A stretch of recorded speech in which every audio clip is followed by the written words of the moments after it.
Hey guys, what's going on? And in today's video we are talking about the top 5 mods due on your car. So we got the SDK outside. We're going to be bringing it in right now just because of the weather. So we're doing top 5. There is no I say like list 1 to 5, you know, in order you should do it, except for the tires, which actually that is the first thing that I personally I would recommend to someone to do first. First mod that I would recommend would be tires. Just from a safety standpoint, obviously it's good to have good tires and not just some cheapy knockoff no-name brand tires that are going to leave you stranded, that could pop, or you know, do any kind of that kind of stuff that has like a weird defect. So tires, you can make a whole video about tires, you know, and you know, you can probably make 10 more on top of that one. But tires are extremely important. So obviously we said safety, but 2, it directly translates to the steering feel of the car, right? So if you have a weak sidewall, cheap tire, your steering wheel, when you turn the car, it's going to be kind of delayed. It's going to feel sluggish. It's going to feel really, really bad. So a good tire is going to help. Me personally, I would stay away from a 200 tread wear or lower for street driving, unless you're tracking the car like heavily. I really don't see a point for you to go and upgrade to a 200 tread wear, just because if you street drive the car a lot, and that's where mostly you drive your car, 1, those 200 tires are going to like degrade super fast. 2, some of these tires are not the greatest in the rain. And then 3, obviously if you're not tracking the car actively, I really don't see a point, just because the 300 treadwear will perform pretty good on track. These are 300s, but I don't actually track these. I do have a set of track tires.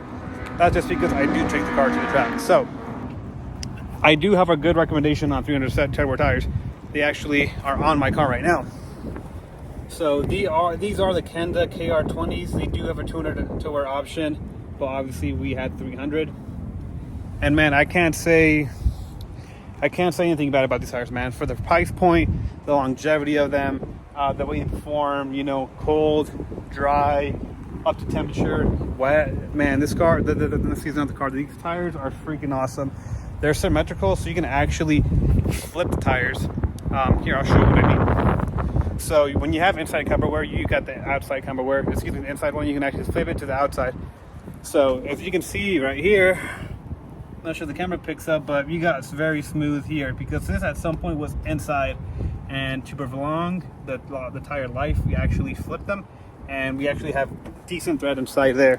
Maybe the back will show you a little better what I mean. So kind of see, kind of worn out a little bit, and then you got the inside treadwear that's nice and clean. So tires, obviously, they're going to communicate directly through steering feel, how the car rotates, how it handles, how it turns in, and it's going to be day and night difference. It's going to be honestly it's going to be the biggest difference feel in the car, aside from maybe suspension, which we do have on the list. But number 1, ladies and gentlemen, tires 100% is the first thing you should do when you buy a car, if you don't already have some decent tires on the car. All right, so number 2, this kind of goes hand in hand with the tires. Second thing is going to be brakes. And again, this is something that you feel, that you touch every single time you're in the car. And that's what I think what a lot of these lists have in common. It's something it's either audible or something that you can feel, right? Actively feel. And that's obviously brakes. When you step up to your like a good set of tires, you don't have to do it, but again, this is all just my preference. I would do brakes, just because this car, when I bought it, had terrible brakes. And I put my first decent set of like street/track pads on the S2000 after I did my tires, and it was like day and night difference. I mean, obviously the brake is something you touch every single time when you're driving, right? So having something that, like a good pad that has a good feedback, good communication, that has some type of not just like a grab point, but that's very gradual and steady as you brake, that to me is 100% something that I would strongly recommend you do. Just because 1, it's predictable. 2, it goes hand in hand with the tires. Good set of tires, good set of brakes, you know what I mean? It's just going to be, dynamically, the car is going to feel awesome. And obviously the pads, there's tons and tons of pads out there that you can use, that you could buy. You know, you just do your research. A lot of guys are going to be biased, right? Like a lot of the SUK guys, you know, they like the hog pads, and you know, that's kind of the go-to, or like the Carbotechs. But there is a huge variety out there. There's multiple good options out there. I say do your research. Try to drown out the noise of what everyone's trying to recommend you to do, you know, if you ask on the forum. But just do your research. You know, if you can find some like live data or live reviews, you know what I mean, people reviewing the brakes, That's probably the best way to, to shop for a brake pad. I have Club Racers on mine, which are track pad. They have good Gold Bite, and then like I said, I do track my car. Not often, I say a couple times a year, but I'm kind of like, I really like the way a car feels, right? So I'm like on that extreme where obviously I drive an S2000, right? So obviously I like driving dynamics, but I'm kind of like on the upper extreme. You know how to do a track pad, especially if you don't have a tire to go with it. If you have bad tires and got good track pads, like you won't even be able to use the pads. Your ABS is all kicking in before you can even start braking. That's one thing I see people mistake on is sometimes they get really good pads on some not so good tires, and then they're locking up their brakes like that. So pads, tires, I mean those kind of go in two combo. Obviously I think you can do just fine with just good tires. You don't necessarily need to go with a track pad or like a good compound pad unless you're driving it fairly actively and you're on the brakes a lot. But that is that's my second one, and we'll move on to our third. So I actually forgot to add one thing in the list. That would be the suspension of the car. Some cars come with like a very cheery suspension and they feel very, very floaty. Again, if you're into spirited driving, this is something that you're gonna want to do pretty quickly. Thankfully for the S2000 suspension, it's pretty decent. I'm actually just on springs on my car right now, and it feels awesome. Again, the car has been on track. I personally haven't felt a need to upgrade it. But again, if you're coming from a car like, say like, like an ST, you know what I mean? Or, like maybe a more floaty car like a Mustang, you know what I mean? Or like a non-trad pack, Camaro, where the suspension feels a little bit floaty. Coilovers are going to be a really, really big upgrade. And I know I say coilovers and I got springs. You're like, well, what's kind of a contradiction? Why don't you just do springs? Well, it really depends on the car. Again, like the SVK shocks are valves for performance. So, you can get away with just doing a spring, at least personally in my opinion. Versus if you have like I said, like a bigger car or a more touring quote unquote car like a G37, but you want the car to feel more sporty, a good set of coilovers is going to be real nice. And this is one thing you don't really want to cheap out on, because I know there's very like entry level coilovers that you can buy. And then if you go with a cheap one, again, this is something that you have to research, you know what I mean, do on your own, make sure you're getting the right information. Just because a guy that's not into driving, right, he might have a cheap set of coilovers. He's like, yeah, bro, like, they're fucking sick, bro. The car feels stiff, and it's way sharper, and, blah, blah, blah, blah, blah. You kind of want to just not necessarily disregard that personal, information or, opinion. You just want to make sure, you know what I mean, like you're buying the right thing for your car, because a stiff suspension doesn't necessarily mean a better suspension, right? People kind of get that mixed up. Sometimes people think, well, my car feels like a skateboard, you know what I mean? So like the car handles really, really well.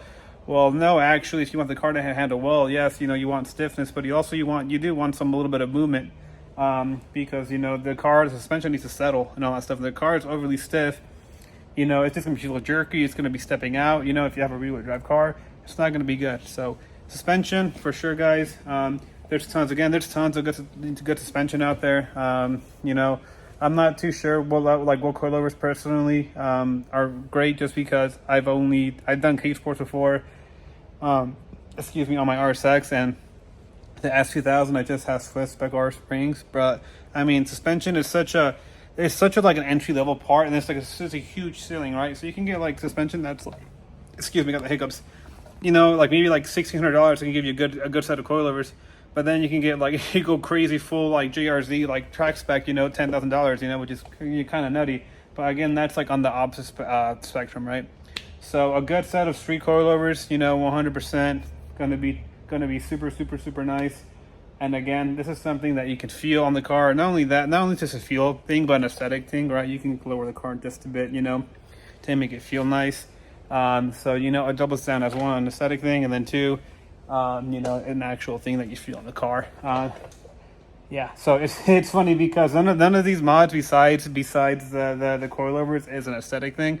Again, I'm just about the driving experience, right? So the wheels, obviously they can't transform the look of a car.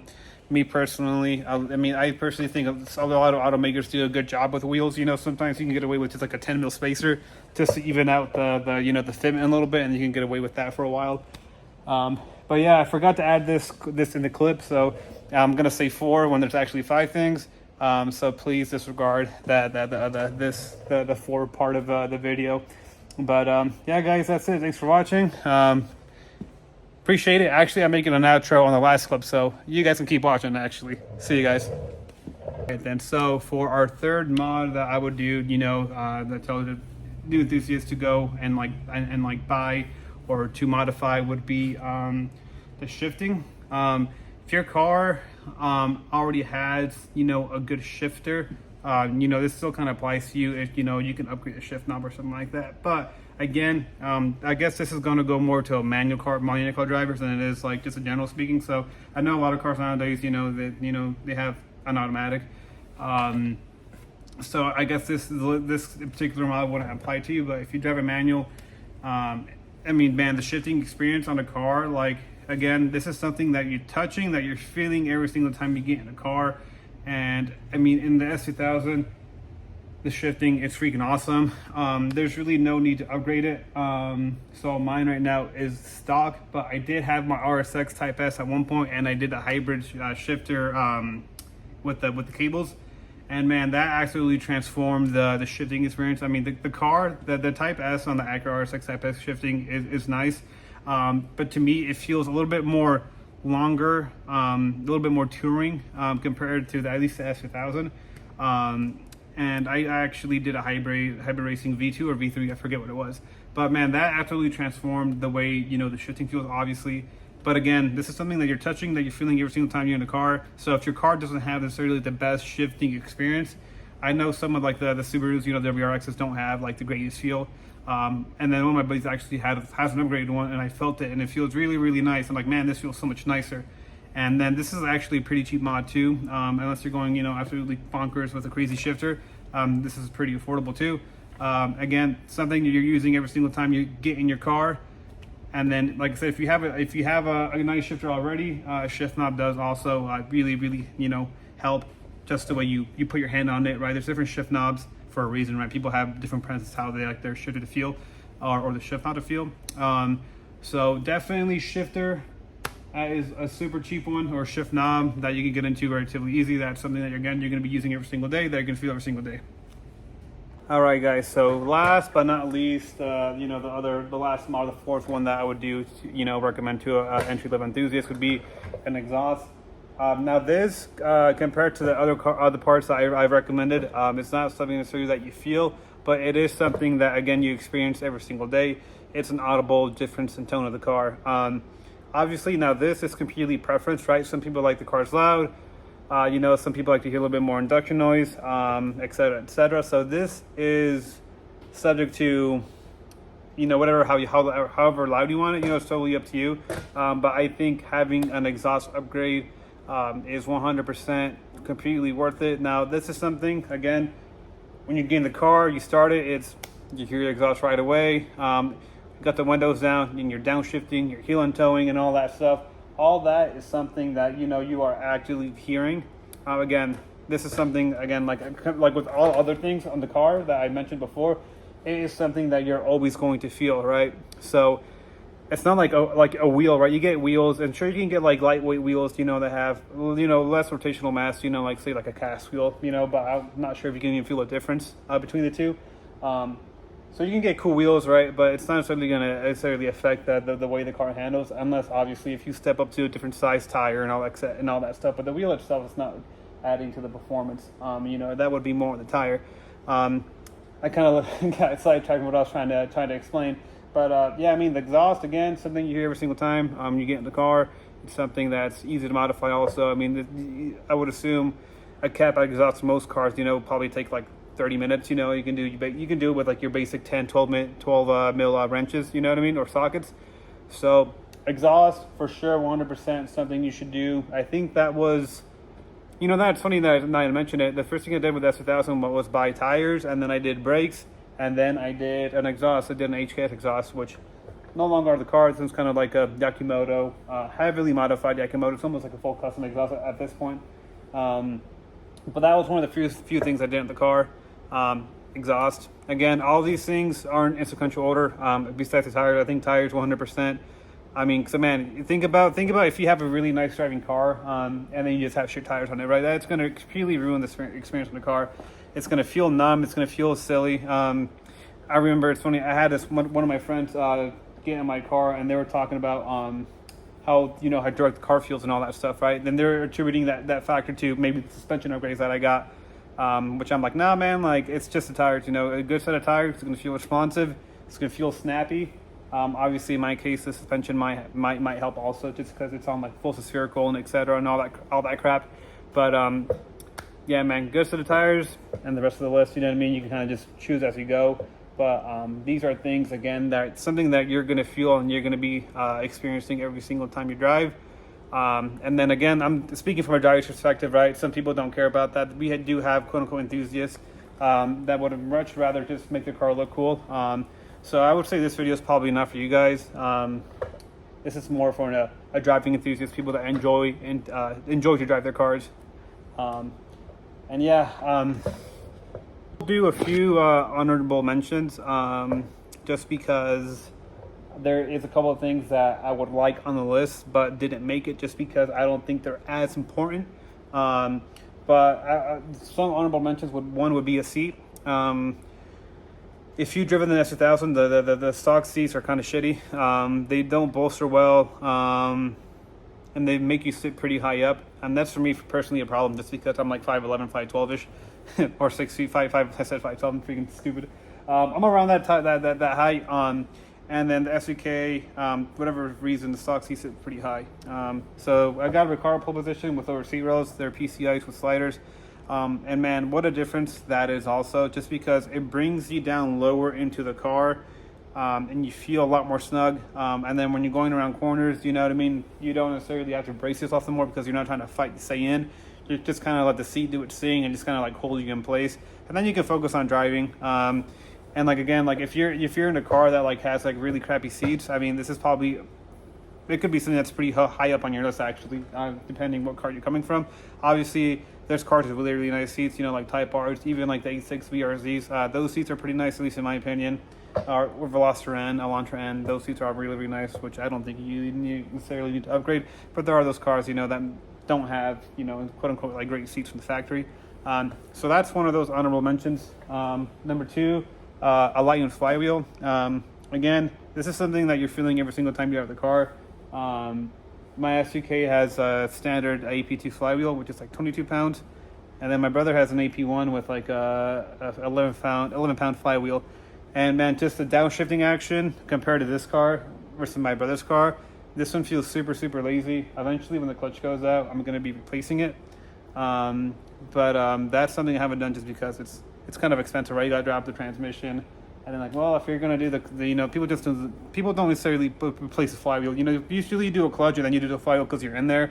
But man, the flywheel, I think, for sure, just because like I have my brother's car that sometimes I drive, and it's like night and day difference jumping between the two cars of how much better the shifting action is on his AP1 versus my AP2, just because of the light and flywheel. So again, that's also an honorable mention, light and flywheel, especially obviously this is more for a manual driver, you know, just because you don't have, you can't feel the flywheel in other cars. I don't think, do automatic cars have flywheels? I don't think they do. Let me know in the comments. And then yeah, lastly would be an intake. The reason why I didn't put an intake up there is just because, for me personally, the exhaust is a way better, I think personally for me, a better mod, just because the sound is a lot more audible. But intake, obviously, if you got an NA car, you know, like an S2000, Civic Si or something, you know, any car really, you know, when you put an intake, the induction noise is a lot nicer. If you have a turbo car, even better, you know, you get a lot of that turbo noise, a lot of the whoosh out of it. And the intakes, you know, typically are relatively cheap, especially if you find them used, you know what I mean? Usually they're just like a piece of plastic, you know? They're nothing crazy. So intake's also up there. Again, not really something that I would recommend first thing you do. I think the other ones that I mentioned, the 4 things I mentioned on my list are things you should do first. But those are, if you can afford all that stuff, you know, the better. And yeah, guys, again, this list is all just based off of my personal preference. To give you some context, you know, I street drive this car a lot. I do take it to the track, you know, maybe 3-4 times a year. And that's where I'm coming from. So my personal list of modifications to your car I'll probably not going to be, you know, in line with a lot of people, but that's just kind of the kind of driver I am, the kind of enthusiast that I am. So yeah, guys, hope you guys enjoyed the video.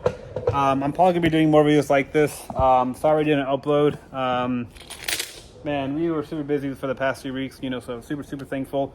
I shot a video, edited it, but I mean, it was so like in bits and pieces just because I was busy during that time that I'm just gonna scrap it. It's no bueno. So yeah, guys, hope you enjoy the video. I'm probably gonna do an update on this car about like all the mods and stuff I've done to the car since I bought it. Kind of give you a breakdown list of parts dumped into it, you know, maintenance stuff, how much it costs to own how much it costs to own and maintain a car like this. So yeah, thanks for sticking around, guys. See you in the next video. Peace. Thanks for watching.